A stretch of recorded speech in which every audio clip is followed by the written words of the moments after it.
चलिए, आज हमारे स्टूडियो में हमारे मेहमान हैं हर्षित शर्मा। और हर्षित शर्मा एक वो पर्सनालिटी है जिन्हें किसी मतलब पहचान की वो मोहताज नहीं है।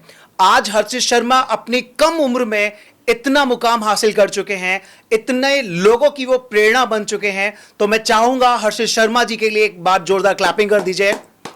और हर्षित शर्मा जी, आप मुझे बताएं कि आपने किस तरह से अपना सफर शुरू किया। एक छोटा सा इंट्रोडक्शन हमारे दर्शकों को बताएं। और कितने आपने एग्जाम अब तक अपनी लाइफ में सक्सेसफुल क्लियर किए। सर, फर्स्ट ऑफ ऑल मैं आपका धन्यवाद करना चाहता हूँ कि आपने मेरे को यहाँ बुलाया। दूसरी बात, जैसा आपने पूछा कि मेरा सफ़र कहाँ से शुरू हुआ, तो मैं मेरठ से बिलोंग करता हूँ। मेरठ सिटी से, और मेरी स्कूलिंग भी मेरठ में हुई। तो जैसा आपने बोला, तो मेरा सफ़र शुरू से एज अ फ्लैट रोड नहीं था बिल्कुल। तो बचपन में I was not a bright kid, मैं ज़्यादा पढ़ने में अच्छा नहीं था। बट धीरे धीरे धीरे धीरे निरंतरता ने मेरे को और बेहतर और बेहतर और बेहतर किया। मेरे को आज भी याद है, जब मैं 10th क्लास में था तो मेरे बस 34 मार्क्स थे, और मेरे को एक टीचर ने बोला था कि तुम पीसीएम या मैथ्स मत लेना 11th में, तुम कंटिन्यू नहीं कर पाओगे। वो बात मेरे को इतनी ज़्यादा लग गई कि जस्ट अगले साल मैंने दोनों टर्म्स में 100 और 100 स्कोर करा। बाकी सर, मैंने सीखा कि निरंतरता और निडरता और लगातार प्रयास सफलता की सबसे बड़ी सीढ़ी कुंजी है। उसी के बदौलत जैसे ही मैंने अपनी ग्रेजुएशन करी डीयू से, उसके 6 महीने बाद ही मेरा चयन हुआ as a probationary officer Indian Bank में। और मैंने अपने पहले ही अटैम्प्ट में अपना बैंक पीओ का एग्ज़ाम क्रैक करा। और जस्ट 2.5 महीने की प्रिपरेशन में उसी साल मैंने आईबीपीएस क्लर्क क्लियर करा, उसमें भी मैं इंडियन बैंक में चयनित हुआ। उसी साल 2021 में मेरा चयन इंडियन एयरफोर्स के एकमात्र पद पर हुआ, जिसको देने काफ़ी सारे लोग आए थे, आई थिंक काफ़ी हज़ार लोग आए थे, और एकमात्र मेरा चयन उस पद पे हुआ। बाकी अभी इसी साल मैंने कस्टम ऑफिसर का एग्ज़ाम क्रैक करा है सीजीएल के थ्रू, सीजीएल 22 के थ्रू, और I am selected as examiner. इस साल मेरा एग्ज़ामिनर के तौर पे चयन हुआ है एसएससी में। दूसरा सवाल आपसे हर्षित मेरा ये है कि आपकी लाइफ में आपको कौन रोल मॉडल रहा है जो आपको हमेशा इंस्पायर करता रहा इस तरह की सरकारी नौकरी को पाने के लिए, कि आपके लिए इस एज में किसी भी तरह की जो नौकरी आपने बताए एयरफोर्स में, आप हज़ारों की संख्या में आपने अपने आप को एक नंबर जो एक वैकेंसी थी उसको आपने पाया। आपने कम उम्र में इतने सारे एग्ज़ाम निकाले। लोग सालों साल एग्ज़ाम की तैयारी करते हैं, आपने एक के बाद एक के बाद एक एग्ज़ाम आप निकालते गए। तो कैसा मतलब ये आपने कैसे स्ट्रैटेजी बनाई कि आप क्या कहना चाहेंगे हमारे दर्शकों को, किस स्ट्रैटेजी से उन्हें मेहनत करनी चाहिए, किस तरह से उन्हें एग्ज़ाम का तैयार करना चाहिए। जैसे ये आपने कहा कि आपने इतने सारे एग्ज़ाम्स को क्रैक किया हुआ है, आपने बैंक पीओ, आपने सीजीएल, इतने सारे एग्ज़ाम्स आपने टॉप रैंक के साथ आपने पास आउट किए हैं इतनी कम उम्र में। तो क्या स्ट्रैटेजी रही आपकी जो आप कहना चाहेंगे, बताना चाहेंगे? बिल्कुल सर। सर, सबसे पहले तो मैं ये बताना चाहता हूँ, जैसे आपने बोला कि मैंने काफ़ी सारे एग्ज़ाम्स क्रैक करे हैं, तो मेरे 3 फंडामेंटल्स हैं, मैं 3 सिद्धांतों को फॉलो करता हूँ। सबसे पहला डिसिप्लिन, दूसरा परसिवरेंस निरंतरता, और तीसरा राइट ट्रैक, आप सही दिशा में अपने तैयारी को अग्रसर करना है, लेकर जाना। तो सबसे पहला होता है सर डिसिप्लिन। मेरी लाइफ में हमेशा डिसिप्लिन रहा। जब भी मैं पढ़ने बैठा तो मेरा फोकस 100% केवल उसी जगह था। जैसे लोग होते हैं, वो पढ़ते हैं 8 घंटे, बट उनका आउटपुट जो आता है 2 या 3 घंटे का भी नहीं आता। पर मैंने हमेशा कोशिश ये करी कि मेरा मैक्स टू मैक्स आउटपुट आए, जिसकी बदौलत मैंने सारे एग्ज़ाम्स क्रैक करे। दूसरा पॉइंट है मेरा निरंतरता, परसीवरेंस। लोग क्या करते हैं सर, सपोज़ कीजिए किसी का एक एग्ज़ाम नहीं निकला, तो वो सोचता है यार मैं तो इसको निकाल ही नहीं पा रहा, और ये एग्ज़ाम तो बहुत मुश्किल है निकालना। फिर वो दूसरा अटैम्प्ट देता है, फिर उसको और ज़्यादा डीमोटिवेटिंग फील होता है, और इस तरीके से वो एक समय पर बहुत सारे विद्यार्थी तैयारी छोड़ देते हैं।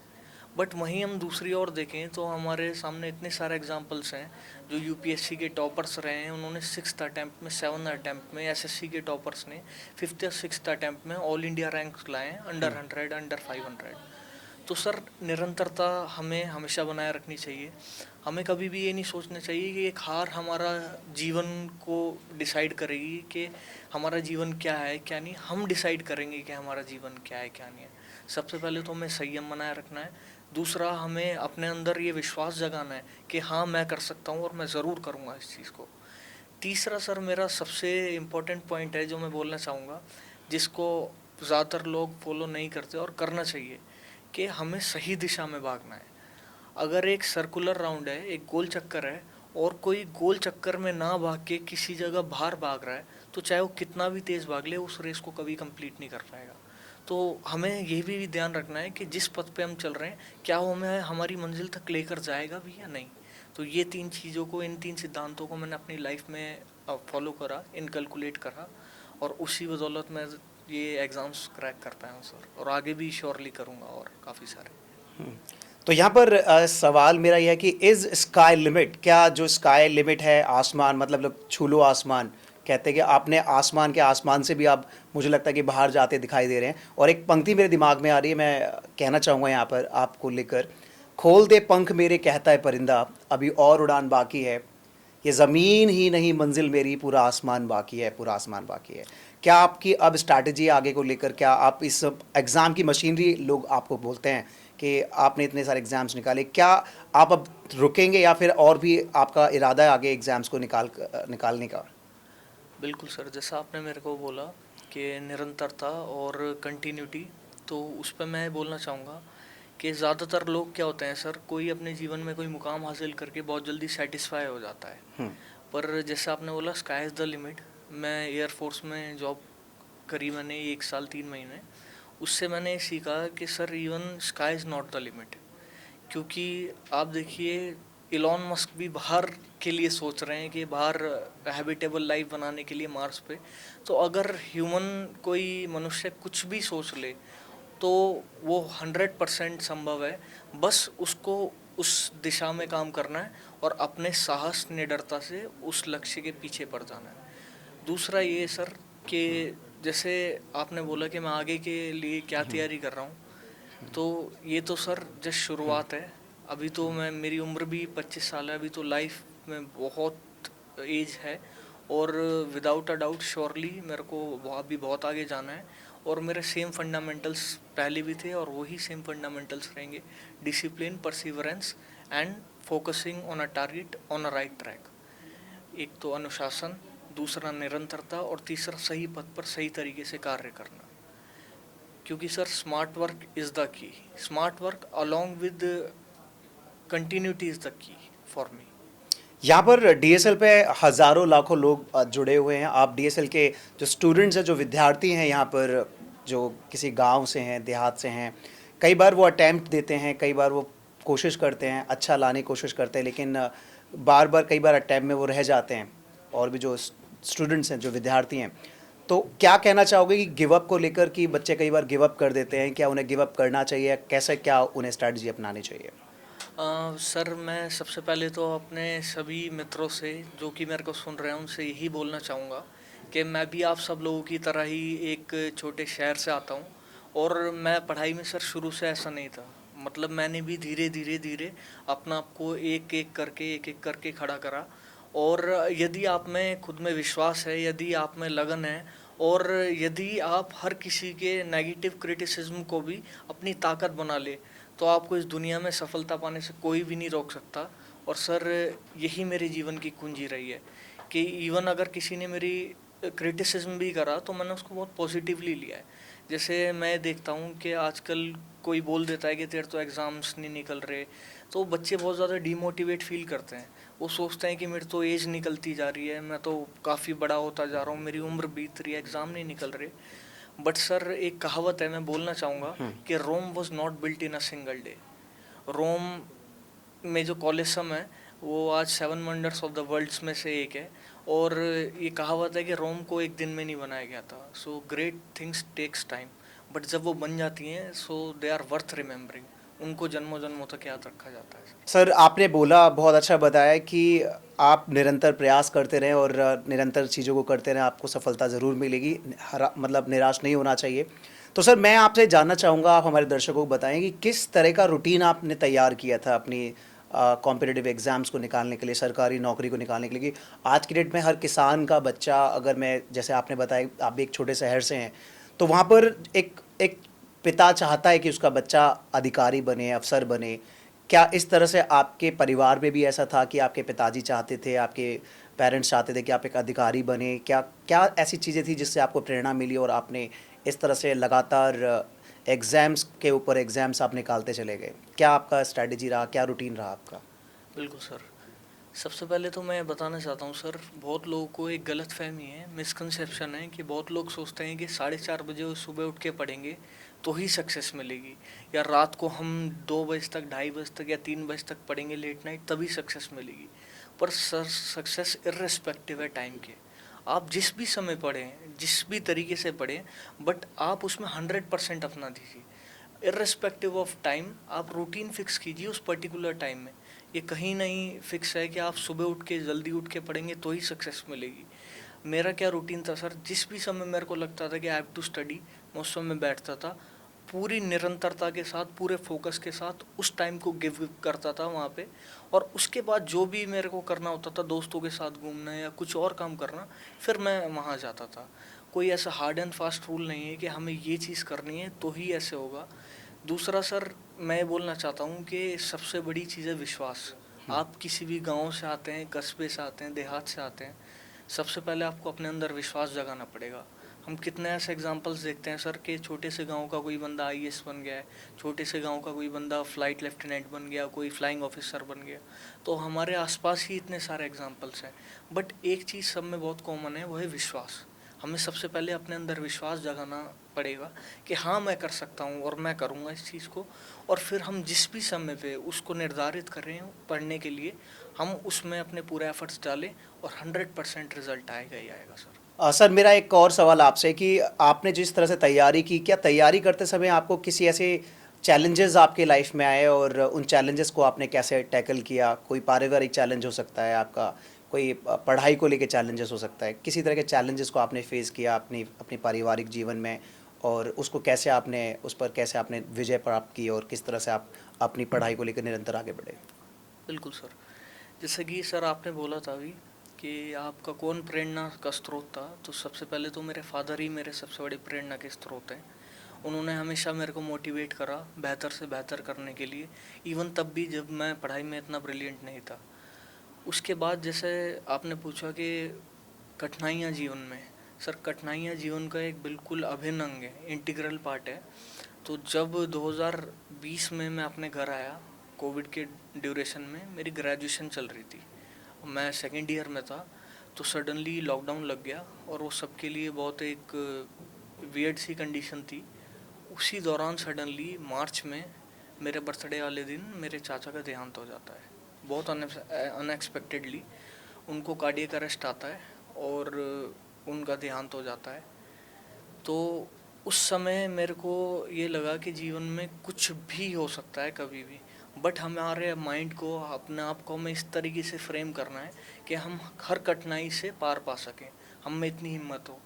उसके बाद वो समय काफ़ी मुश्किल था, मेरे फादर का बिजनेस भी बिल्कुल डाउनफॉल पे था, सोर्स ऑफ इनकम बहुत ना के बराबर थी। तब मेरे को ये समझ में आया कि जो चैलेंजेस होते हैं वो आपको गिराने के लिए नहीं, वो आपको निखारने के लिए आते हैं एक्चुअल में। एक कहावत है कि मुश्किलों में कुछ बिखर जाते हैं और कुछ हीरे निखर जाते हैं। तो सर वही बात है कि मैंने उसको फॉलो करा, मैंने चैलेंजेस को टैकल करा। और उसी दौरान जब मेरे एग्ज़ाम्स नहीं निकल रहे थे, तो कंटिन्यूसली क्या होता है, लोग आपको पोक करते हैं, वो बोलते हैं कि मतलब क्यों नहीं हो रहा, क्या हो गया, कैसे नहीं हो रहा। बट उस सभी क्रिटिसिज्म को मैंने बहुत पॉजिटिवली लिया। उस ड्यूरेशन में मेरा एक एग्ज़ाम था CHSL का, तो उसमें मेरे डिस्क्रिप्टिव में कम स्कोर की वजह से मेरा एग्ज़ाम क्लियर नहीं हो पाया था, जबकि Tier 1 में मेरा काफ़ी अच्छा स्कोर था। बट उस चीज़ को मैंने किस वे में लिया कि मैं इससे बहुत बड़े के लिए बना हुआ हूँ, तो इसलिए भगवान मेरे को ये नहीं देना चाह रहा। और उसके जस्ट 1 साल बाद मेरा सिलेक्शन हुआ, चयन हुआ एज अ बैंक PO, और जस्ट फर्स्ट अटैम्प्ट में मैंने बैंक PO ऑप्ट करा। और जिस इंटरव्यूइंग पैनल में मैं गया था, मैं वन ऑफ द यंगेस्ट गाया था वहाँ पे, जो कि इंटरव्यू के लिए बुलाया गया था जिसको। तो सर, अभिन्न अंग होती है हमेशा कठिनाइयाँ जीवन का, बट ये हम पे निर्भर करता है, हम उनसे डरते हैं या उनसे लड़ते हैं, वही चीज़ है सर। सर आपने बहुत अच्छी बात बोली कि लोग कठिनाइयों में कुछ लोग बिखर जाते हैं, कुछ निखर जाते हैं। सर मैं ये जानना चाहूँगा कि आपकी स्टडी के दौरान, आपकी जर्नी के दौरान, आपके चाइल्डहुड के दौरान आपका कौन सा वो सब्जेक्ट था जो बहुत मजबूत रहा? किस सब्जेक्ट को आप लेकर आगे चलते थे और किस सब्जेक्ट ने आपकी ज़िंदगी को बदल दिया और किस सब्जेक्ट को लेकर आप डरते थे? तो क्या मैं जान पाऊँगा, क्या हमारे दर्शकों को बताएँगे क्या वो सब्जेक्ट्स थे? सर बिल्कुल सर, ये एक बड़ी इंटरेस्टिंग स्टोरी है सर। तो बचपन से ही, सिंस क्लास फर्स्ट, मेरे को मैथ्स से बड़ा डर लगता था। तो मैथ्स से मेरे को बड़ी घबराहट होती थी। एक बार मैं मैथ्स में फ़ेल हो गया था बचपन में, शायद थर्ड या फोर्थ क्लास थी। तो मेरे को काफ़ी घबराहट हुई कि डैडी क्या बोलेंगे, मारेंगे, क्या करेंगे। तो पर मेरे फादर ने कुछ नहीं बोला। मेरे फादर ने बोला तू अगली बार मेहनत करना, तू अच्छा करेगा। तो सर मेरा मैथ्स का डर टिल क्लास 10th ख़त्म नहीं हुआ पूरी तरीके से, और वो चलता गया चलता गया। तो 10th के प्री में, मेरे जो प्री बोर्ड होता है उसमें मेरे जस्ट 34 मार्क्स थे, और जस्ट पासिंग मार्क्स ही थे मेरे।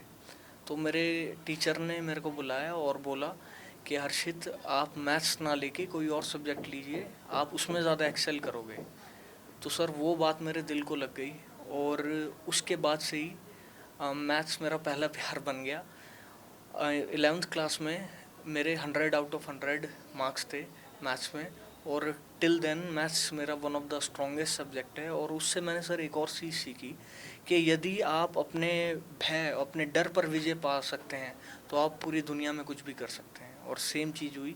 अभी मेरा CGL का टियर 1 भी था, उसमें मेरे 48 मार्क्स थे आउट ऑफ 50। और इस बार जो CGL का मेंस था उसमें भी I got 82 marks out of 90। सो अगर हम अपने भय पर विजय पालें तो जीवन में हम कुछ भी हासिल कर सकते हैं। सर आपने बहुत अच्छी बात बोली कि अगर इंसान अपने डर पर काबू पा ले तो बहुत कुछ कर सकता है और डर के आगे जीत है, जैसे कि आपने बहुत अच्छी बात बोली है। सर आपकी इस जर्नी के दौरान आपको जब आप टॉपर रहे, टॉपर बने, तो कैसा आपको महसूस हुआ कि हाँ, कि जो मेहनत है कभी बेकार नहीं जाती? सर सबसे पहले तो मैं बोलना चाहता हूँ दर्शकों को, मेरे सारे सहपाठियों को, और जो मेरे को सुन रहे हैं, कि जो सर हमारी मेहनत होती है वो केवल हमारी मेहनत नहीं होती, उसमें हमारे माता पिता का परिश्रम, उनकी मेहनत, उनकी लगन हमें पढ़ाने के लिए, और उनके कहीं ना कहीं हमारे सपने को, अपने सपने बना के जीने की एक बहुत ज़्यादा फीलिंग होती है सर। दूसरा ये कि जैसे आपने बोला कि प्रेरणा, माता पिता हमेशा सर बड़ा गर्वान्वित महसूस होता है उनको जब वो देखते हैं कि उनका बच्चा कोई अफसर बन रहा है या कुछ होता है, और वो बड़ी एक सेल्फलेस फीलिंग है सर। उसमें माँ बाप का कोई लोभ नहीं होता, कुछ नहीं होता, बट एक माँ बाप को बड़ा प्राउड होता है अपने बच्चे पे कि हाँ मेरा बच्चा अफसर बन गया है, और वो बिल्कुल गर्व से समाज में चलते हैं कि हाँ मेरा बेटा इस मुकाम पर है। हर्षित जी, आपको लगता है कि आप बचपन में जब थे, जब लोग आपसे कहते थे कि भाई आप कुछ नहीं कर पाओगे अपनी इस पढ़ाई को लेकर, आपने अभी बताया था कि आप बहुत कमज़ोर भी रहे थे मैथ्स को लेकर कि भाई ये चीज़ नहीं है, कुछ ऐसी चीज़ें रही आपके साथ, और बाद में आप जब आपने मुकाम पाया, आपने उन चीज़ों पर विजय पा ली, उसके बाद आपका रिएक्शन और उन लोगों का रिएक्शन आपके लिए कैसा रहा? सर देखिए, ये तो हमारी लाइफ का पार्ट होता है। लोग आपका क्रिटिसिज्म करते हैं, करते थे, करते हैं और करते रहेंगे। इवन अगर कोई ग्रेड बी अफसर बनता है तो उसको बोला जाता है कि ग्रेड ए क्यों नहीं है, ए बनता है तो उसको बोला जाता है और ऊपर क्यों नहीं है। तो ये चीज़ कभी ख़त्म नहीं होती, पर ये हमारे ऊपर डिपेंड करती है हम इसको किस वे में लेते हैं सर। मेरे को काफ़ी कुछ बोला गया लोगों के द्वारा कि ये तैयारी छोड़ के कोई प्राइवेट जॉब कर ले, या फिर बड़ा मुश्किल है, तू नहीं कर पाएगा, तू एमटीएस भी नहीं बन पाएगा। बट मैंने उस चीज़ को हमेशा एक पॉजिटिव क्रिटिसिज्म के तौर पे लिया। उस चीज़ को मैंने अपनी लाइफ में इनकलकुलेट करा, और ये सीखा कि मैं क्यों नहीं कर सकता जब कोई और कर रहा है, और कोई और कर रहा है तो ऐसा क्या है उसमें कि मेरे से नहीं हो पाएगा। तो उस चीज़ से हमें सीखना चाहिए कि हमें हताश नहीं होना चाहिए, हमें निराश नहीं होना चाहिए। यदि कोई ऐसा कहता है तो हमें अपने आप को साबित करने के लिए मेहनत करनी चाहिए कि हाँ मैं भी इस मुकाम को हासिल कर सकता हूँ। बट हमें एक विश्वास जगाना होगा, एक उम्मीद जगानी होगी, और अपनी कड़ी मेहनत से, निरंतरता से हम कोई भी लक्ष्य हासिल कर सकते हैं। सर डीएसएल के बारे में आप क्या कहना चाहेंगे? डीएसएल की बुक्स को लेकर और डीएसएल की संस्था को लेकर, जैसे कि धर्मेंद्र सर डीएसएल के फाउंडर डायरेक्टर हैं, तो कैसे उनके बारे में आपको पता चला, क्या कुछ बताना चाहेंगे आप डीएसएल को लेकर, क्या आप कहना चाहेंगे? Sir first of all Dharmendra sir हुए या आप हुए, आप किसी डिस्क्रिप्शन के मोहताज नहीं है सर। आपको ज़्यादातर सभी लोग जानते हैं। आपका यूट्यूब पे अभी 1 करोड़ भी टच होने वाला है। कॉन्ग्रेचुलेशंस सबसे पहले आपको उस लिए।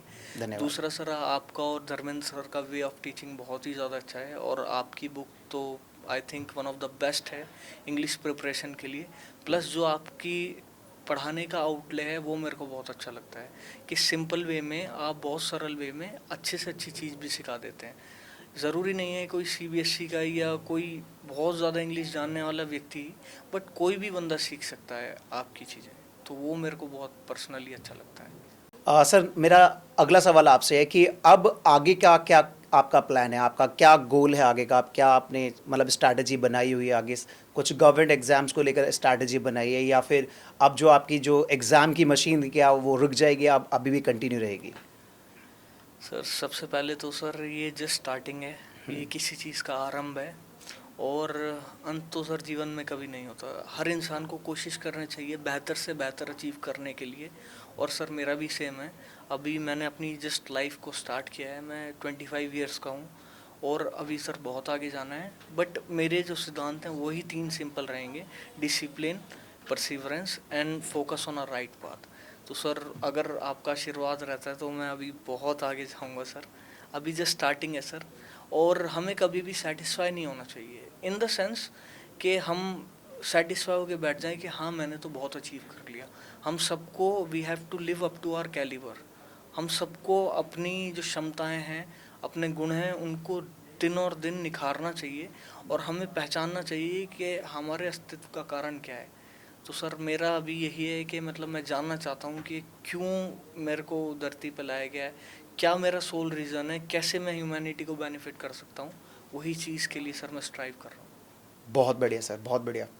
सर मेरा अगला सवाल आपसे है कि आप उन युवाओं के लिए क्या कहना चाहेंगे जो बच्चे तैयारी कर रहे हैं और अपनी लाइफ में वो भी अपने पेरेंट्स के सपनों को पूरा करना चाह रहे हैं, तो क्या उन्हें कहना चाहेंगे, क्या उन्हें स्ट्रैटेजी अपनानी चाहिए? क्या आपने जो 3 स्ट्रैटेजीज बताई है, 3 तरीके जो बताए हैं, क्या उनको लेकर वो कामयाब हो पाएंगे, या फिर कुछ और भी उन्हें अपनी लाइफ में क्या ऐसा मोटिवेशन आप उन्हें देना चाहेंगे कि उस मोटिवेशन को लेकर वो अपनी लाइफ में आगे और अपने अपने जीवन में वो कामयाब बन सकें? सर सबसे पहले तो मैं बोलना चाहूँगा कि बहुत से स्टूडेंट्स ये सोचते हैं कि जो टॉपर्स ही हैं वही लाइफ में हमेशा अचीवर्स बनते हैं, बट सर ऐसा नहीं है। एज एपीजे अब्दुल कलाम सेड कि जो ब्रिलियंट माइंड होता है, one of the most brilliant minds are from the back benches. तो उसी के तहत हमें कभी भी ये नहीं सोचना कि मेरी इतनी परसेंटेज है, मेरी उतनी परसेंटेज है। इवन मैं अपना भी एग्जांपल दूं तो ग्रेजुएशन में आई गॉट जस्ट 72% मार्क्स, और मेरा ऐसा कोई ज़्यादा खास कुछ बैकग्राउंड नहीं रहा एजुकेशनल कि मैंने बहुत ही ज़्यादा टॉपर रहा हूँ या एक्स्ट्राऑर्डिनरी। बट हमें अपने अंदर विश्वास जगाना है कि मार्क्स कहीं मैटर नहीं करते। एक्चुअल परीक्षा जो है लाइफ की, वो कॉलेज और स्कूल के बाद ही शुरू होती है। दूसरा ये कि अगर हम इन 3 चीज़ों को फोकस करते हैं, discipline, perseverance and right strategy, तो sir definitely even we can achieve the paramount. तो उसमें कोई डाउट नहीं है सर। प्लस हमें ये चीज़ डिसाइड करनी है कि हमें किस टाइम किस चीज़ को प्रायोरिटी देनी है। जैसे सर मैं ये मानता हूँ कि हमारा 20 से 28 साल तक हमारे करियर का पीक होता है, और अगर हम इसमें अपना पूरा इन्वेस्टमेंट देते हैं जो कि टाइम है, तो सर हमें इसके आउटपुट जो है मल्टीफोल्ड्स मिलते हैं, कहीं गुना आउटपुट्स मिलते हैं। वहीं अगर हम इसी समय को व्यर्थ कर देंगे तो इस समय कभी दोहरा के नहीं आता। इसलिए जो भी मेरे को सुन रहे हैं, मैं उन सभी को ये बोलना चाहूँगा कि ये जो समय है इसको मैक्स टू मैक्स यूटिलाइज़ कीजिए अपनी स्टडीज़ में। पूरे अपने एफर्ट्स हैं जितने भी हैं वो डालिए अपनी पढ़ाई में, और 100% सर कोई डाउट नहीं है कि सक्सेस ना मिले। देखिए बहुत अच्छी बात बोली हर्षित जी ने कि आपको अपने पे विश्वास होना चाहिए। हार मानना और हार जाना ये 2 अलग अलग बातें हैं। इंसान शुरू करने से पहले कई बार अपने आप में हार जाता है, तो हार मान लेता है। तो हार मानना नहीं चाहिए, हार मानने में कि आपने कोशिश भी नहीं की। अगर आप उसे कर रहे हैं और आप हार गए वहाँ पर, तो एटलीस्ट आपने अगली बार के लिए ट्राई कर लिया। तो हार जाना, लेकिन हार मत मानना। उस हार जाने से आपको जो मिलेगा उससे आप कई गुना आगे चल पाएंगे। जी सर। सर ये मेरा अगला सवाल आपसे सर, मॉक टेस्ट को लेकर आप क्या कहना चाहेंगे? मॉक टेस्ट में कैसे अपने आप को प्रिपेयर करना चाहिए, किस तरह से क्या करना चाहिए? सर मॉक के रिगार्डिंग मैं बोलना चाहूँगा कि एक बहुत फेमस लाइन है कि युद्ध भूमि से पहले आपको जो है युद्ध भूमि से पहले जो भी आपकी लड़ाई लड़नी है उससे पहले आपको प्रयास करना होता है। जैसे जिसको बोलते हैं, जैसे फौजी होते हैं हमारे, तो सबसे पहले युद्ध लड़ने से पहले उसकी ट्रेनिंग करते हैं, उसकी प्रैक्टिस करते हैं, ड्रिल करते हैं, ताकि युद्ध भूमि में वो बिल्कुल उसी तरीके से रेप्लिकेट कर पाएँ जैसा वो करना चाहते हैं। तो सर सेम लाइफ के हर एस्पेक्ट में ये चीज़ फॉलो होती है। सबसे पहले आपको जो भी करना है उसके लिए आपको प्रयास करना होगा। सेम मॉक्स का सीन है सर, कि मॉक्स जो हैं कुछ नहीं है, वो प्रयास भूमि है जो आपको युद्ध भूमि के लिए तैयार कर रहे हैं। तो जैसे मेरी पर्सनल जर्नी में मॉक्स का सबसे ज़्यादा इम्पोर्टेंट रोल रहा है, सबसे ज़्यादा इम्पोर्टेंट। बच्चे क्या करते हैं सर, वो लगे रहते हैं कि हमें 100% सिलेबस करना है और हमें सब कुछ करना है, बट अल्टीमेटली कोई भी ऐसा नहीं होता जो 100% सिलेबस कर सकता है, क्योंकि सिलेबस सर बिल्कुल इन्फिनाइट है, उसकी कोई एंड नहीं है, कोई स्टार्टिंग नहीं है। एक्चुअल में होता क्या है सर, हमें जो पढ़ रहे हैं हम उसका 100% हमें एक्सट्रैक्ट करना होता है। अगर हम उतना भी कर लेते हैं तो सिलेक्शन हमारा कहीं से कहीं तक भी नहीं रुक सकता। तो वही चीज़ है सर कि हम ज़्यादा से ज़्यादा मॉक्स पे ध्यान दें, उसको एवेल्युएट करें। बहुत से बच्चे क्या होता है, एक मॉक देंगे उसके बाद वो अगले पे शिफ्ट हो जाते हैं। They don't look at the mistakes, वो उससे सीखते नहीं। तो जैसे हम प्रयास करते हैं किसी चीज़ का और उसकी ड्रिल करते हैं, तो हम सीखने को मिलता है कि हमारे क्या लूप होल्स हैं, हमारी क्या कमियां हैं। तो उसी तरीके से मॉक्स में हमें एनालिसिस करना चाहिए कि मेरी क्या शॉर्ट कमिंग्स हैं, क्या कमियां हैं, फिर अगले मॉक में वो ना दोहराएं, इसलिए उसकी प्रैक्टिस करनी चाहिए और श्योरली स्कोर बहुत अच्छा आएगा। जब मैं अपने बैंक पीओ का मॉक्स देता था या सीजीएल के भी इनिशियल स्टेजेस में दिए मैंने, तो मेरा स्कोर काफ़ी कम आता था, बट मैं उससे डिमोटिवेट नहीं हुआ। मैंने धीरे धीरे स्टेप बाय स्टेप उससे सीखा कि मैं कहाँ गलत कर रहा हूँ, और डे बाय डे प्रोग्रेस होती गई, काफ़ी होती गई, काफ़ी होती गई, और ultimately I cracked PO and I cracked CGL. बहुत बढ़िया सर, बहुत बढ़िया। आपकी स्ट्रैटेजी बहुत अच्छी रहेगी। मॉक से डरना नहीं चाहिए। मॉक आपको आगे बढ़ाने के लिए इवैल्यूएट करके आप अपनी चीज़ों को पता करके आप उसको अपने आप को और कॉन्फिडेंट बना सकते हैं। ये बहुत अच्छा आपने पॉइंट रखा है मॉक को लेकर। सर ये जो सवाल है मेरा आपको हेल्थ को लेकर है थोड़ा सा।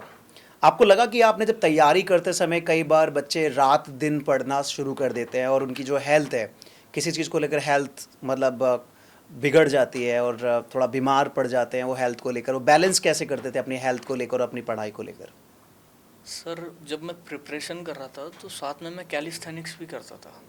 तो कैलिस्थेनिक्स क्या होता है, आपको बॉडी वेट मैनेज करते हुए अपनी बॉडी के साथ ही पूरी एक्सरसाइज करनी है विदाउट एनी एक्सेसिव टूल और एक्स्ट्रा टूल। आपकी बॉडी ही आपके लिए डंबल है, वही आपके लिए रॉड है। तो सर ये भी बहुत बड़ा मिसकंसेप्शन है।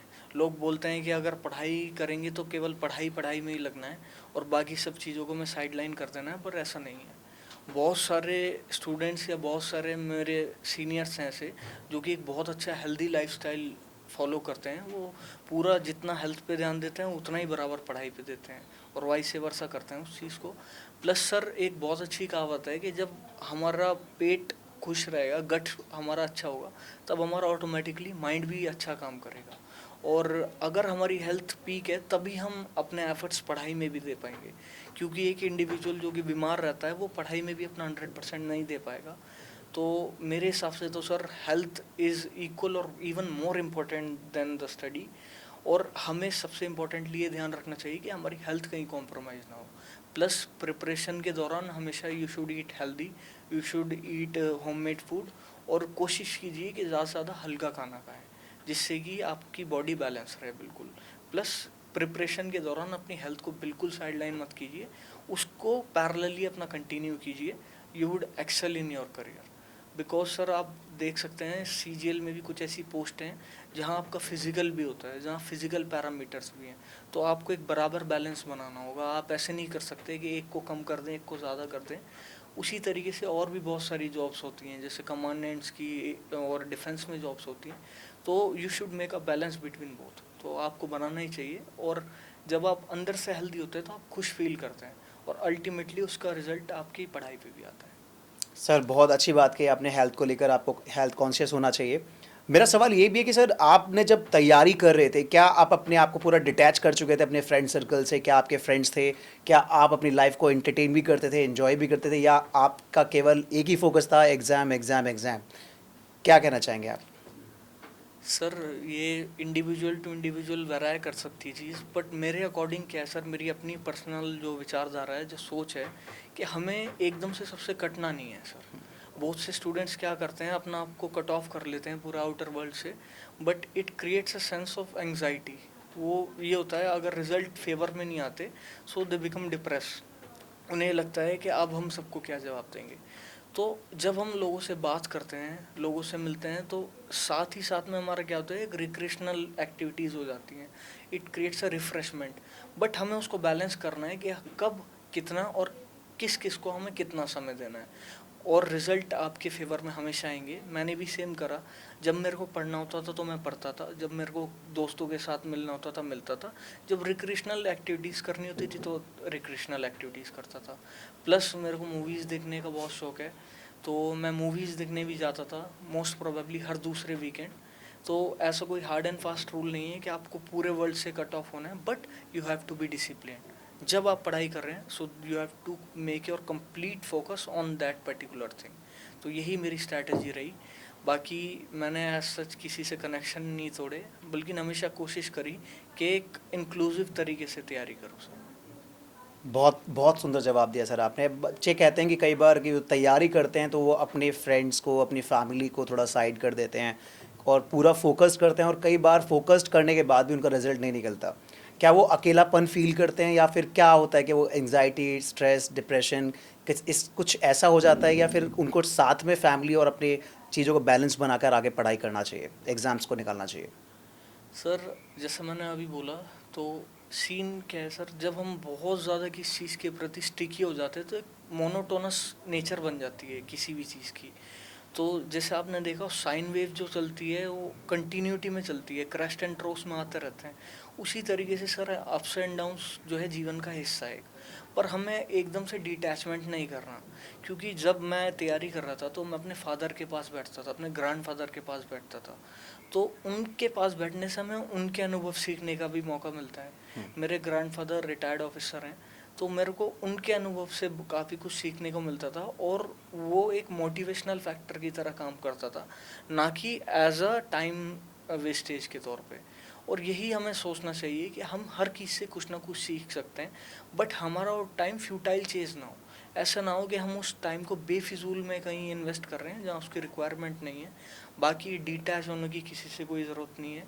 ये केवल होक्स है, कि ये झूठ है मेरे हिसाब से, कि हम जैसे बोलते हैं कि हम पूरा डिटैच हो जाएं और हम बिल्कुल अलग हो जाएं। ऐसा कुछ नहीं है सर, हमें इक्वली खुश भी रहना है।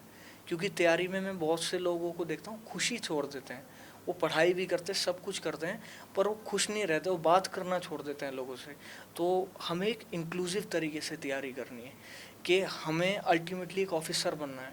और एक ऑफिसर हर चीज़ को पूरे प्रॉपर तरीके से समझता है, तो उसे सोशल भी होना पड़ेगा, उसको हर चीज़ का बैलेंस बनाना पड़ेगा। और that's the sole reason to improve someone's personality. Sir अभी मैं जानना चाहूँगा, अभी करंट प्रोफाइल आपका जो है उस पर अपने आप को किस तरह से देखते हैं? किस तरह से आपके सामने चुनौतियाँ होंगी? किस तरह से उसको आप हैंडल कर पाएंगे? किस तरह से आपने आपने सोचा है कि भाई उसको आप अपनी जिम्मेदारी को निभाते हुए आप आगे कर पाएंगे, आगे बढ़ पाएंगे? सर अभी करंटली मैं as a custom inspector examiner select हूँ CGL में। So the work of examiner is कि उसको निरीक्षण करना होता है, जैसे नेम है एग्जामिनर। सो उसको एग्जामिन करना होता है जो इनकमिंग गुड्स हैं या आउटगोइंग गुड्स हैं, उनके सैंपल्स को, कि कुछ फॉल्टी तो नहीं है, कुछ गड़बड़ तो नहीं है। तो उसी तरीके से जैसे हम चीज़ों को देखते हैं, परखते हैं। जैसे हम, बहुत सिंपल सा एग्जांपल है, हम एग्ज़ाम ही देते हैं तो हम क्वेश्चंस को परखते हैं कि क्या सही है, क्या करना है, क्या नहीं। सेम पैटर्न मैं वहाँ भी फॉलो करूँगा, कि जो अपना काम है बिल्कुल इंटीग्रिटी से, डेडिकेशन से, और सेम फंडा रहेगा सर, उस समय पे उस काम को पूरे मोटिवेशन और पूरे उसमें फोकस लगा के करना। बाकी सर कोई काम मुश्किल नहीं है अगर हम उसमें अपने पूरे एफर्ट्स डालें, प्लस अगर हम उस वक्त उस काम में पूरी तरीके से अपना फोकस रखते हैं। तो मेरी जॉब जो है बहुत ज़्यादा एक अथॉरिटेटिव जॉब भी है, प्लस चैलेंजिंग भी है। क्योंकि एक कहावत है कि जितनी रिस्पॉन्सिबल पावर आती है उससे ज़्यादा या उतनी ही रिस्पॉन्सिबिलिटीज़ भी आती हैं। तो सर मैं बिल्कुल निडर होके इस चैलेंज के लिए तैयार हूँ और मैं इसी तरीके से अपने जीवन में निरंतर प्रयास करके आगे बढ़ता रहूँगा। और हमें हमेशा चुनौतियों का डट कर सामना करना चाहिए, ना कि उनसे डर के कहीं कोने में बैठना चाहिए। इसलिए मेरा सेम पैटर्न रहेगा कि I would thrive to attain success in my department और मैं एक अच्छा एम्प्लॉय होने के साथ साथ एक अच्छा इंसान भी बन सकूँ। तो यही मेरी स्ट्रैटेजी है सर। सर सवाल मेरा ये भी है कि क्या आपने बचपन से सोचा था कि मैं सरकारी नौकरी में जाऊंगा, या फिर सरकारी नौकरी को करने के लिए कोई पर्टिकुलर एक एज से शुरुआत करनी चाहिए, या फिर इंसान जब चाहे जब कर सकता है? सर जैसा आपने पूछा कि कोई ऐसा प्री प्लानिंग थी, तो सर टिल ग्रेजुएशन के फर्स्ट ईयर तक भी ऐसा कोई प्लानिंग नहीं थी। बट हाँ, एक अंदर से मोटिवेशन थी कि मेरे को जीवन में कुछ हासिल करना है, मेरे को अपने फादर का नाम रोशन करना है। और एक मिडिल क्लास या बिलो मिडिल क्लास के बच्चे भी सर, जो मेरे को सारे सुन रहे हैं, जिनको मतलब मैं अपना मैसेज कन्वे कर पा रहा हूँ, तो उनको भी मैं बोलना चाहूँगा कि सपने तभी पूरे हो सकते हैं जब हम सपने देखते हैं। और ये कोट एपीजे अब्दुल कलाम का है और ये बिल्कुल सत्य बात है। तो बचपन से ही मैं सपने देखता था कि मेरे को जीवन में कुछ हासिल करना है। ऐसा एज सच कोई गवर्नमेंट जॉब का नहीं सोचा था, पर हाँ एक इंटरनल मोटिवेशन थी। उसके बाद धीरे धीरे मैंने इसमें अपने एफर्ट्स इन करने शुरू करे और उसके बाद मेरे को पता लगा कैसे कैसे स्ट्रक्चर है, कैसे कैसे गवर्नमेंट की डिपार्टमेंट की फंक्शनिंग होती है। उसके बाद मैंने सबसे पहला एग्ज़ाम अपना बैंक का दिया और उसके बाद ज़्यादातर मेरे सारे एग्ज़ाम क्लियर होते चले गए। तो सबसे पहले आपको सपने देखने हैं, उसके बाद आप उसको साकार करने के लिए प्रयत्न करें। काफ़ी सारे लोग सर ये सोचते हैं कि हम सपने देखने से ही डरते हैं। वो सोचते हैं हम इतने ब्रिलियंट नहीं हैं, हम कैसे कर पाएंगे। लेकिन sir the best people comes from the back benches. तो वही सत्य बात है कि जो बहुत ब्रिलियंट माइंड्स हैं वो भी एक ना एक समय एवरेज ही थे। तो हमें कभी भी हिम्मत नहीं हारनी है और अपने अंदर एक विश्वास रखना है कि हाँ मैं कर सकता हूँ और मैं ज़रूर करूँगा। बहुत बहुत धन्यवाद सर, हर्षित सर हमारे साथ जुड़े हुए थे। और हर्षित सर ने अपने जीवन की सारी परेशानियां, सारी उपलब्धि, सारी सक्सेस हमारे साथ शेयर की। और यहाँ पर हर्षित शर्मा अपनी इस कम उम्र में आप लोगों के लिए एक प्रेरणा भी है कि आप सबसे पहले सपने देखिए, और सपने देखना बहुत ज़रूरी है। सपने देखेंगे तभी उन सपनों को पूरा कर पाएंगे। बहुत बहुत शुक्रिया हर्षित जी हमारे साथ जुड़ने के लिए, अपना कितना कीमती समय देने के लिए। और इसी तरह से हम बने रहेंगे और अपनी सक्सेस की जर्नी को लगातार बनाए रखेंगे। धन्यवाद हर्षित जी। थैंक्स अलॉट सर, मेरे को आपसे मिलके बहुत अच्छा लगा sir. It was a very inspiring journey with you. आखिर में सर मैं यही बोलना चाहूँगा जो भी मेरे को सुन रहे हैं सारे दर्शक, कि आप अपने ऊपर विश्वास रखिए। लाख चुनौतियाँ आएंगी, लोग आपको बहुत कुछ कहेंगे, लेकिन आप उस सब को पॉजिटिव वे में लेके अपने आप को साबित कीजिए। और मैं आखिर में आप सबको एक बात बोलना चाहता हूँ कि सपने वो नहीं जो आप सोते हुए देखते हैं, सपने तो वो हैं जो आपको सोने ही नहीं देते। तो सर यही मेरे सभी को मैसेज है कि सब इसी सिद्धांत पे काम करें और निडर होके सपने देखें और उनको साकार करें। और बहुत अच्छा लगा हर्षित जी, आपने बहुत कुछ हमारे दर्शकों को बताया कि आप लोगों को सपने वो नहीं होते जो आप सोते उसे देखते हैं, सपने वो होते हैं जो आपको सोने नहीं देते। तो इसी तरह से आप लोग भी पहले सपना देखिए, अपनी स्ट्रैटेजी बनाइए, अपने परिवार के साथ भी टच रहिए, उनका अनुभव सीखिए, उनसे अनुभव लीजिए। वो अनुभव ही आपके काम आएगा, वही अनुभव आपके साथ आपके जो एग्ज़ाम जो आपने सपने देखे हुए हैं, आईएएस बनने का, सीजीएल का, सीपीओ का, एसएससी का, वो सारे सपने आप पूरे कर पाएंगे और आपके जो भी सपने हैं वो पूरे हो पाएंगे। लेकिन शर्त यह है कि आपको देखना पहले पड़ेगा। बिल्कुल सर, देखेंगे तभी पूरे होंगे। बहुत बहुत धन्यवाद हर्षित जी, आपने हमारे दर्शकों को इतना सब कुछ बताया, उसके लिए बहुत बहुत शुक्रिया। Thanks a lot sir.